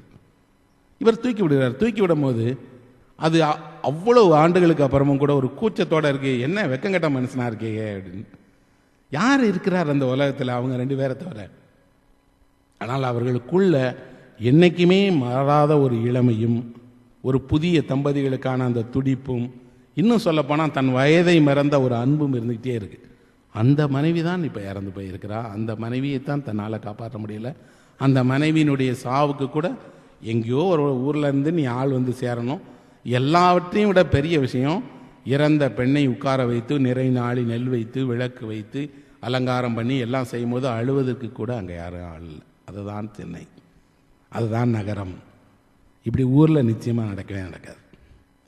ஏன் ஒரு நகர வாழ்க்கையை நாம் எல்லோருமே திரும்பி திரும்பி, இத்தனை எழுத்தாளர்கள் இவ்வளோ பேரும் திரும்பி திரும்பி சொல்கிறாங்க, இந்த மாதிரி ஊரில் எல்லாம் உங்களுக்கு ஒன்றும் கிடைக்காது. ஏன்னா அப்படி இல்லை. உங்களுடைய துக்கத்தை பகிர்ந்து கொள்வதற்கான தானே முன் வருகிற இன்னொரு மனிதன் இங்கே கிடையாது. அவனுக்கு அவன் உலகம், நமக்கு நம்ம உலகம். கூப்பிட்டா வருவான், பக்கத்து நிற்பான், எல்லாம் பண்ணுவான். ஆனால் அவன் உலகத்தில் தானாக கரைந்து ஓடி வந்து கட்டிக்கொண்டு அழுது அடுத்தவர் துயரத்திற்காக ஒப்பாரி வைத்த அந்த ஆட்கள் கிடையாது. நகரம் என்பது அதுதான் நண்பர்களே. புதுமை பித்தன் திரும்ப திரும்பி சொல்கிறான் என்ன அப்படின்னா, இது ஒரு பெரும் சுடுகாடு, மகா மசானம். இங்கே எல்லோருமே ஏதோ ஒரு காரணத்துக்காக வந்திருக்கிறோம், வாழ்கிறோம், மறைஞ்சிரோம், போயிடுவோம். ஆனால் உண்மையோடு அக்கறையோடு அன்போடு வாழக்கூடியவர்களுக்கெல்லாம் யாரோ ஒருவர் தேவைப்படுகிறார். இதோட நிறுத்தியிருந்தாருன்னா நான் புதுமை பித்தனை விமர்சனம் கூட பண்ணுவேன், என்னையா நம்பிக்கையே இல்லாமல் இந்த ஆள் கதையை முடிச்சிட்டாருன்னு. ஆனால் இந்த கதையினுடைய முடிவு இங்கே இல்லை. இப்படி நினச்சிட்டு உட்கார்ந்துருக்கும் போது கடையில் வேலை பார்த்த இன்னொரு மனிதன் தற்செயலாக அந்த பக்கம் வந்தவன் ஓடி வந்து, அண்ணாச்சி என்ன இந்த மாதிரி செய்தி கேள்விப்பட்டினேன். இன்னொன்று ஆமாப்பா அக்கா தவறிட்டாங்க அப்படின்னு சொன்னோடனே, நான் போய் தந்தி கொடுக்குறேன் அண்ணாச்சின்னு ஓடுறான். அப்போ என்ன எனக்குன்னா, இந்த ஊர்லேயும் கூட உங்களுக்காக யாரோ இருக்கிறார்கள். அவர்கள் யார் அப்படிங்கிறத நீங்கள் அடையாளம் பாருங்கள். அவர்களோடு நட்பாக இருங்கள், அவர்களோடு நீங்கள் ஒன்றாக இருங்கள். அவன் ஒரு சாதாரண மனுஷன், நேற்று வரைக்கும் அவனுக்கு என்ன உறவுன்னு தெரியாது. ஆனால் அவன் பதறிட்டு தன் துக்கம் போல ஓடுகிறான். இவர் அந்த அப்படியே உட்கார்ந்துருக்கிறாரு, முகத்தில் ஒரே ஒரு ஈ வந்து உட்காருது. இது வரைக்கும் அப்படி அந்த அம்மா முகத்தில் ஈ உட்கார்ந்தா அந்த கைகள் தானே விரட்டினோம். இன்னைக்கு இவர் முதலாக ஒரு விசிறி வச்சு பேசுகிறார். அதுதான் அவருக்கு துக்கமாக இருக்கு. இப்போ இந்த கதையை அந்த இடத்துல தான் முடியுது. அந்த விசிறியோடு அவர் வீசும்போது வெளியில் எங்கோ இடத்துல ஒரு சங்கொலி பிலாக்கணம் போல கேட்குதுங்கிறதோட கதையை முடிச்சிடறார். ஆனால் இது ஒட்டுமொத்த என்ன கேட்டால் தமிழ் சமூகத்தையும் உழுக்கக்கூடிய ஒரு கதையை எழுதியிருக்கிறாரு. இதில் வரக்கூடிய முதியவர் அல்ல, யாருக்கு வேணாலும் எப்போ வேணாலும் எந்த பிரச்சனையில் வேணாலும் இது போல் ஒரு நெருக்கடியில் நீங்கள் உங்களை சுய பரிசீலனை சொல்வதற்கான சந்தர்ப்பம் கிடைக்கும். அப்போ உங்கள் முன்னாடி என்ன இருக்குது அப்படின்னா, இந்த கதை ஒரு பெரும் குறும்படம் போல் ஓடிக்கிட்டே இருக்குது. நீங்கள் உங்கள் வாழ்க்கையில் யார் உங்களுக்காக இருக்கிறார்களோ அவர்களோடு பரிவாக இருங்கள், அவர்களோடு இணக்கமாக இருங்கள், அவர்களுக்கு உண்மையாக இருங்கள். இன்னும் சொல்லப்போனால் இந்த ஒட்டுமொத்த உலகத்தையும் நேசியுங்கள், பகிர்ந்து கொள்ளுங்கள். நீங்கள் தருவதைத்தான் உலகம் உங்களுக்கு திரும்ப தரப்போகுது. நல்ல கதைகள் அதைத்தான் தரும்னு சொல்லி இந்த அமர்வுக்கு நன்றி தெரிவித்து முடிச்சுக்கிறேன். நன்றி, வணக்கம்.